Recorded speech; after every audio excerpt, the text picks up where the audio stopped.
કેમ છો વિદ્યાર્થી મિત્રો? બધા મજામાં ને?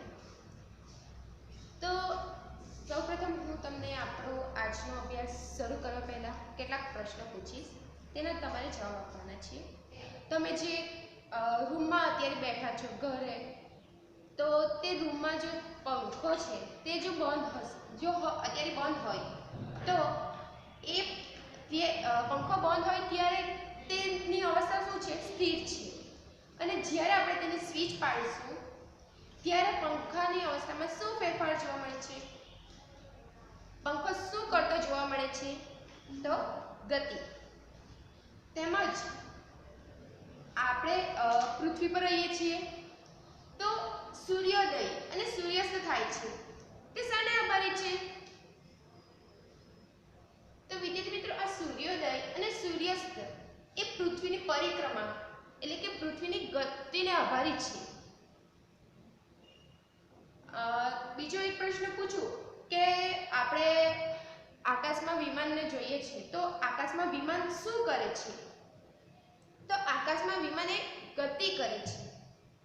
તો વિદ્યાર્થી મિત્રો, આ જે આકાશમાં વિમાન ગતિ કરે છે એટલે કે એમાં શબ્દાવ્ય ગતિ, તેમજ સૂર્યોદય અને સૂર્યાસ્ત એ પૃથ્વીની ગતિને આભારી છે.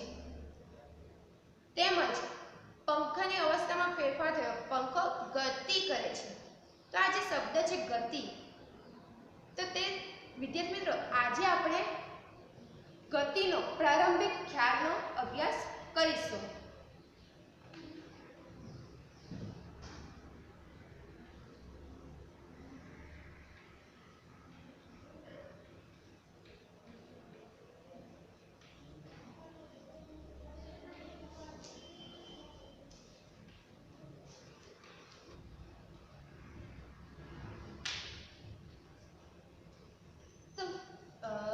વિદ્યાર્થી મિત્રો, આપણે રોજબરોજ કેટલી બધી વસ્તુઓને જોઈએ છે કે કેટલી બધી વસ્તુઓ સ્થિર અવસ્થામાં હોય છે તો કેટલીક વસ્તુઓ ગતિમાન અવસ્થામાં હોય છે. જેમ કે પક્ષી ઉડે છે તો એ ગતિમાન છે, ગતિમાન અવસ્થામાં છે કે ઉડે છે. માછલી તરે છે તો એ જ્યારે તરતી હોય તે ગતિમાન અવસ્થામાં કહેવાય છે. જેમ કે મોટર ગાડી એ પણ ગતિ કરે છે. એટલું જ નહીં, પરમાણુ ઇલેક્ટ્રોન એ પણ ગતિ કરે છે.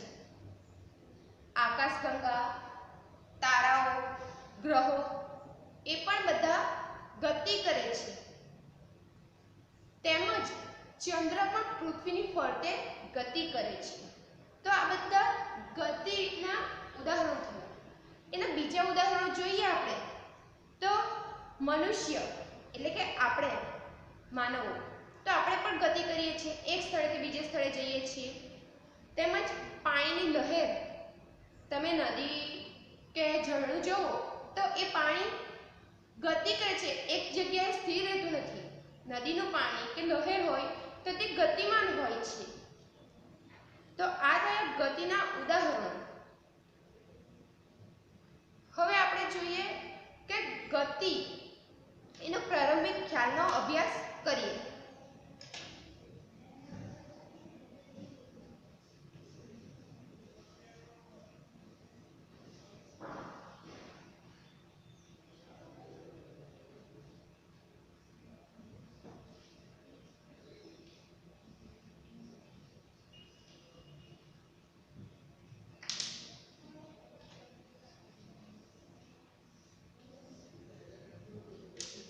સૌપ્રથમ તો વિદ્યાર્થી મિત્રો, ગતિના પ્રારંભિક ખ્યાલને જાણવા માટે મેં તમને એક ઉદાહરણ દ્વારા તેની સમજ આપું.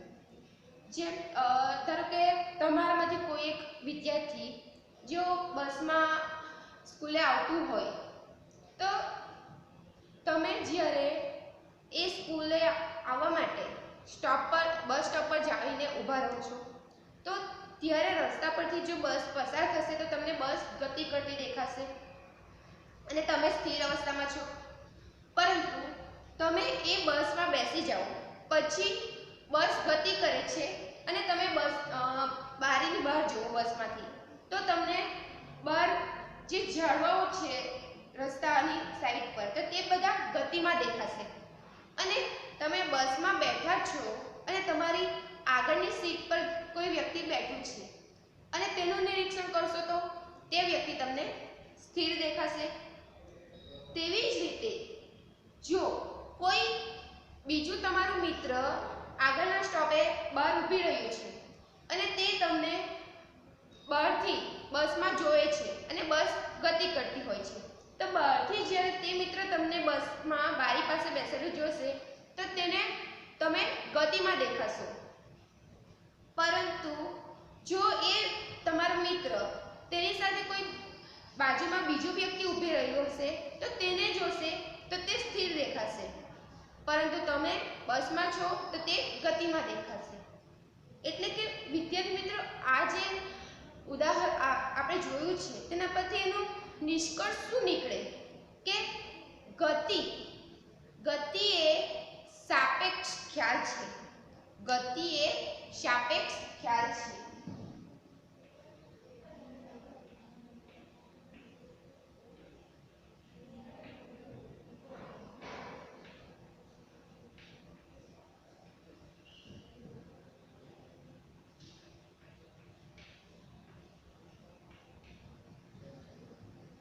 તો વિદ્યાર્થી મિત્રો, આ તમારે યાદ રાખવું કે ગતિ એ ખાલી જગ્યા ખ્યાલ છે તો સાપેક્ષ. વિદ્યાર્થી મિત્રો, સૌપ્રથમ તો આપણે આ ગતિ તેને સમજીએ કે ગતિ એટલે શું, ગતિ કોને કહેવાય. તો જોઈએ કે ગતિ એટલે શું.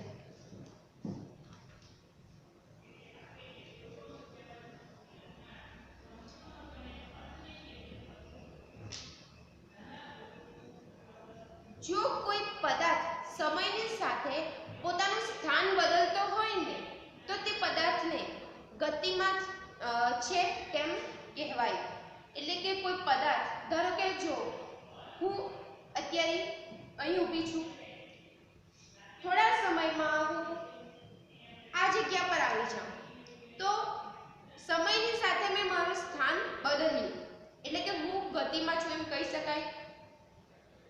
તો આપણે ગતિની વ્યાખ્યા પૂછાશે તો શું લખવાની રહેશે?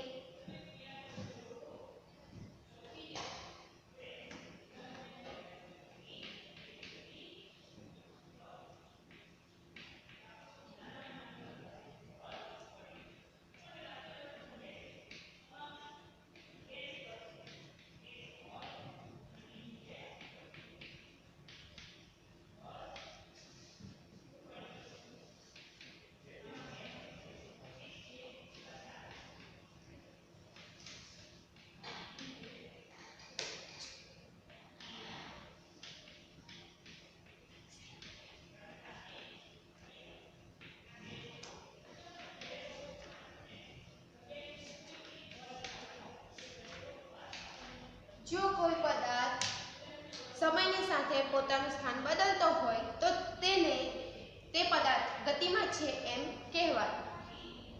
ઉદાહરણ તરીકે તમે લઈ શકો છો કે ટ્રેન. તો ટ્રેન એ ધારો કે 8 વાગે બિલીમોરા સ્ટેશન પર છે, તો 8:30 વાગે તે સુરત સ્ટેશન પર પણ હોય છે. એટલે કે તે સમયની સાથે પોતાનું સ્થાન બદલે છે કે 8 વાગે જે ટ્રેન બિલીમોરા સ્ટેશન પર હતી તે 8:30 સુરત સ્ટેશન પર પહોંચી ગઈ છે. તો એ સમયની સાથે પોતાનું સ્થાન બદલે છે, એટલે કે તે ગતિમાં છે, ટ્રેન ગતિમાં છે એમ કહી શકાય. તો વિદ્યાર્થી મિત્રો, આ તો આપણે ગતિની વ્યાખ્યા આપી કે ગતિ એટલે શું, પદાર્થ ગતિમાં છે ક્યારે કહેવાય તે જોયું. હવે આપણે ગતિનું વર્ણન જોઈએ.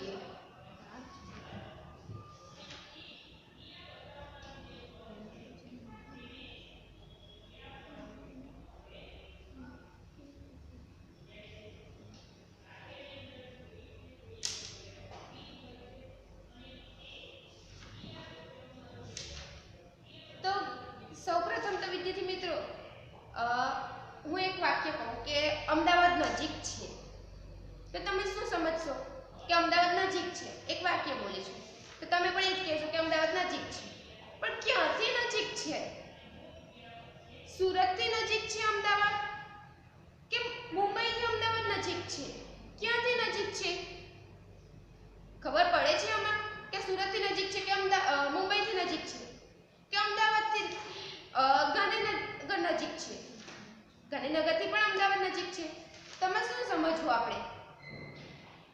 એના માટે આપણે જોવું પડે આધાર બિંદુ. શું શું જોઈએ એના માટે? આધાર બિંદુ.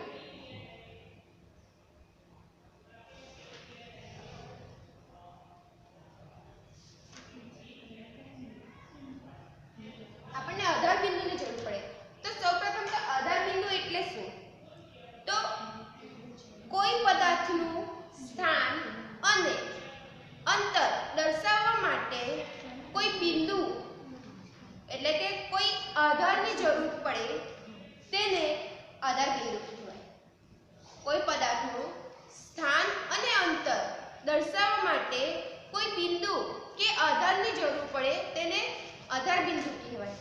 જેમ કે આપણે પહેલા કહ્યું કે અમદાવાદ નજીક છે, તો આપણે એમ કહી શકીએ કે ગાંધીનગરથી અમદાવાદ નજીક છે. તો ગાંધીનગર એ એક આધાર બિંદુ થયું, એક આધાર થયો કે કોઈ જગ્યાએથી અમદાવાદ નજીક છે. તો ક્યાંથી? ગાંધીનગરથી અમદાવાદ નજીક છે.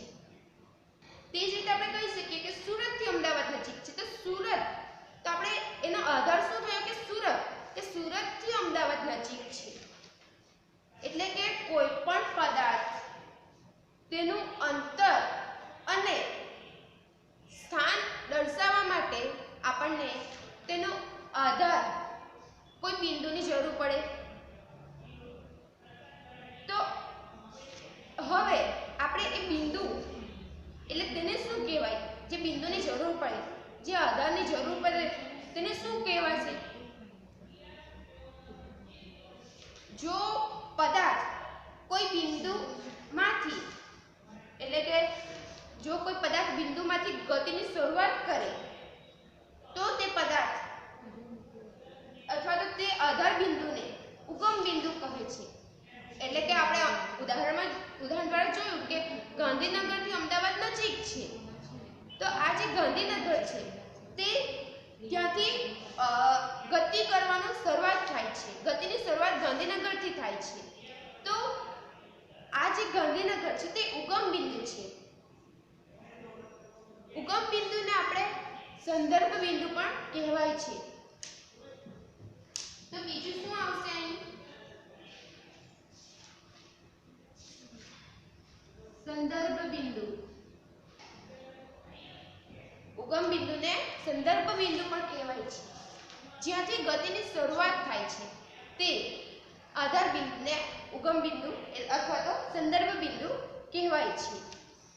તો વિદ્યાર્થી મિત્રો, આના માટે આપણને બે ટર્મિનોલોજી સમજવા પડે, એટલે કે બે શબ્દો સમજવા પડે. કયા બે શબ્દો? અંતર અને સ્થાનાંતર. આ જે બે, આના માટે આપણને બે શબ્દોની સમજ મેળવવી પડે. કયા બે શબ્દો?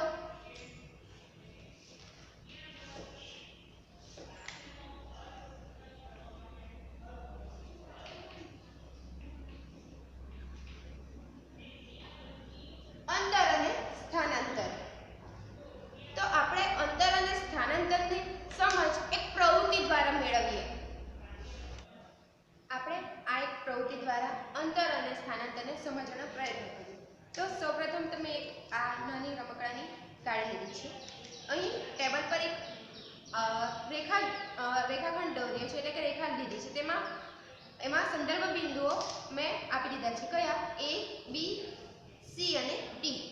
તો સૌપ્રથમ આપણે આ A પાસે મૂકીએ ગાડીને. હવે અહીંયાથી આ કાર ચાલુ થાય છે અને એનું અંતર આ ધીરે ધીરે આવીને D પર ઊભું રહે છે. તો A થી D સુધીનું અંતર એનું એક આપેલું અંતર થશે અને એનું સ્થાનાંતર જોઈએ તો તે કેટલું થશે? એ પણ આટલું A થી D થશે. હવે A થી D અને D થી આગળ જાય છે અને B સુધી આવે છે. તો આ A થી B સુધીનું અંતર એનું કાપેલું અંતર થાય છે. જો અહીંથી તે ફરીને પછી B થી પાછી એ ગાડી અહીં C પાસે આવીને ઊભી રહેશે તો A થી શરૂઆત થઈ B સુધી જાય છે અને B થી C સુધી આવે છે. એટલે એનું કાપેલું અંતર કેટલું થશે? A થી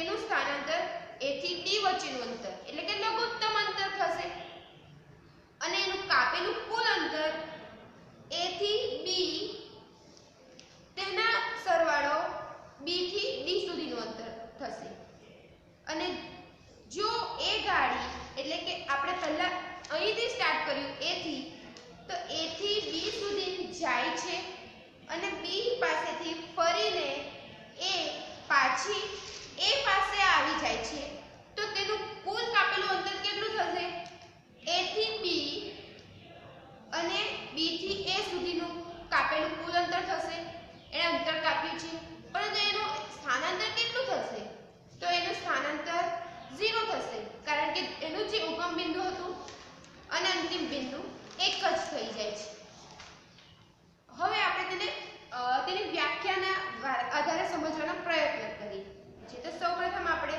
જોઈએ અંતર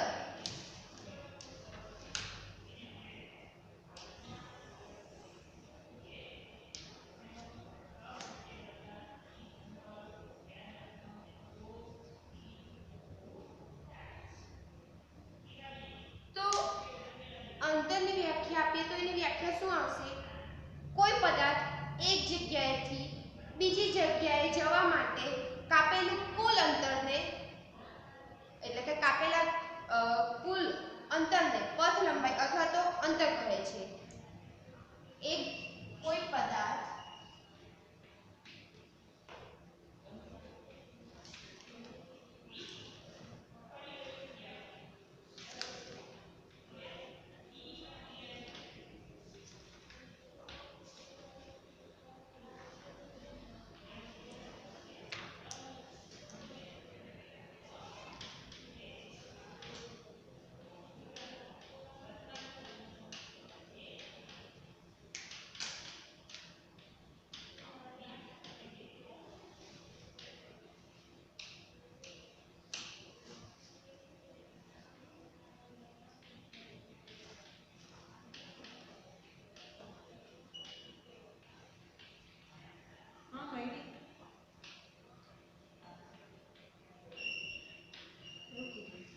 કોઈ પદાર્થને એક જગ્યાએથી બીજી જગ્યાએ જવા માટે કાપેલા કુલ અંતરને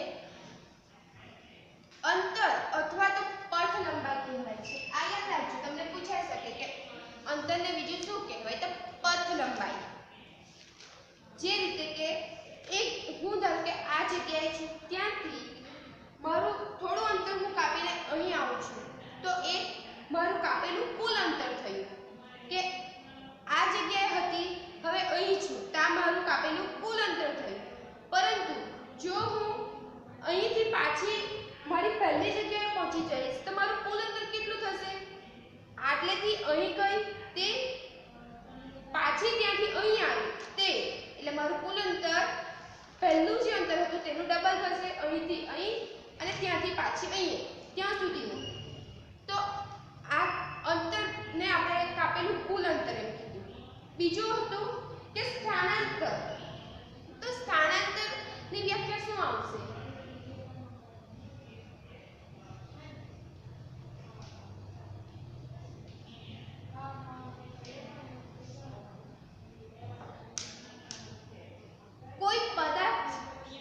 કોઈ પદાર્થે એક સ્થાનેથી બીજા સ્થાને કોઈ ચોક્કસ દિશામાં કાપેલા અંતરને તે પદાર્થનું સ્થાનાંતર કહેવાય છે કોઈ પદાર્થે એક જગ્યાએથી બીજી જગ્યાએ કાપેલા એટલે કે કોઈ ચોક્કસ દિશામાં કાપેલા અંતરને ઉદાહરણ તરીકે લઈએ કે તમે ઘરેથી સ્કૂલે આવો છો તો ઘરેથી જે સ્કૂલે આવો છો તે તમારી ચોક્કસ દિશા નક્કી છે અને અંતર પણ તમારું ઘરેથી સ્કૂલ સુધી તો તે તમારું સ્થાનાંતર થશે એટલું જ નહીં જો તમે ઘરેથી સ્કૂલે આવો અને સ્કૂલેથી પાછા ઘરે જાઓ છો તો તમારું સ્થાનાંતર 0 થાય છે પરંતુ તે ચોક્કસ દિશામાં છે તો એના પરથી વ્યાખ્યા શું છે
છે મીટર.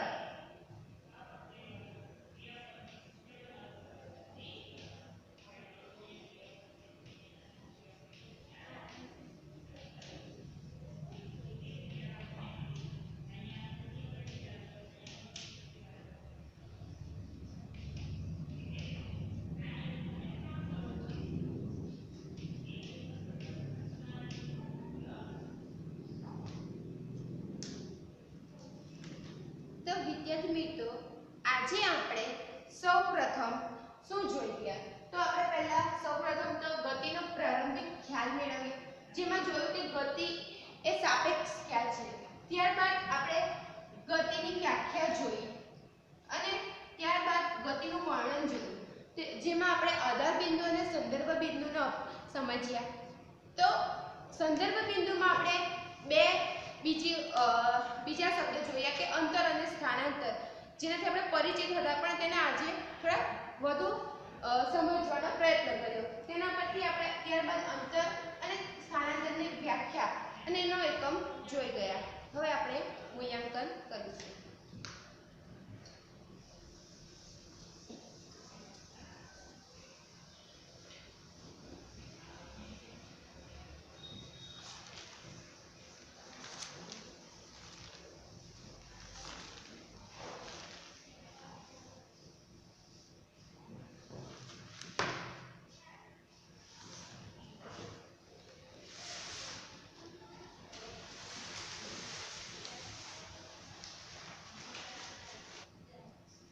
સૌપ્રથમ તો પહેલું છે, નીચેના વિધાનો ખરા છે કે ખોટા તે જણાવો. તો પહેલું વિધાન છે, ગતિ એ નિરપેક્ષ ખ્યાલ છે. સાચું છે કે ખોટું? તો એ આવશે ખોટું. આપણે જોઈ ગયા કે ગતિ એ સાપેક્ષ ખ્યાલ છે. ત્યારબાદનું વિધાન છે, અંતર અને સ્થાનાંતર બંનેનો SI એકમ મીટર છે. તો આપણે લાસ્ટમાં જોઈ ગયા કે અંતર અને સ્થાનાંતરનો એકમ મીટર છે, એટલે એ આવશે સાચું. ત્યારબાદ છે, એક પદાર્થે કરેલ સ્થાનાંતરનું મૂલ્ય 20 મીટર છે, તો તે પદાર્થે કાપેલું અંતર 20 મીટર છે એમ કહી શકાય. એ સાચું છે કે ખોટું? તો વિદ્યાર્થી મિત્રો, આપણે પ્રવૃત્તિ દ્વારા જોઈ ગયા, તેમજ ઉદાહરણ પણ જોયું કે પદાર્થનું સ્થાનાંતરનું મૂલ્ય 20 હોય તો કાપેલું અંતર 20 હોઈ શકે ને કે ના હોય? ના, કે પદાર્થનું કાપેલું અંતર 20 હોય એટલે સ્થાનાંતર પણ 20 જ હોય એવું નહીં. સ્થાનાંતર 20 હોઈ શકે, પણ પદાર્થનું કાપેલું અંતર વધારે હોઈ શકે, એટલે તે આવશે ખોટું.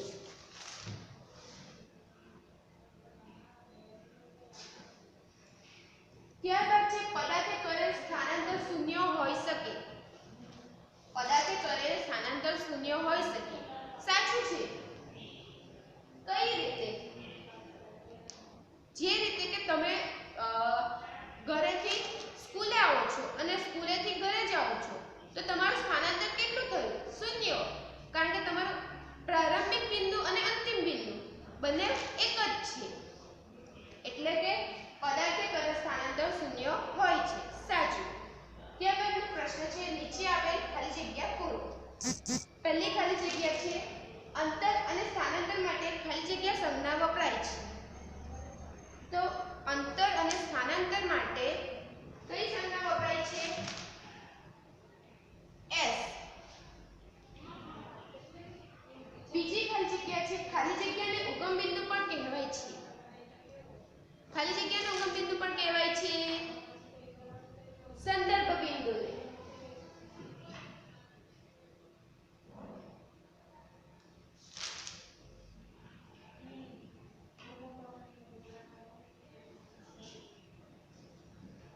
અને ત્રીજી ખાલી જગ્યા છે, આપેલા સમયગાળામાં ગતિ કરતા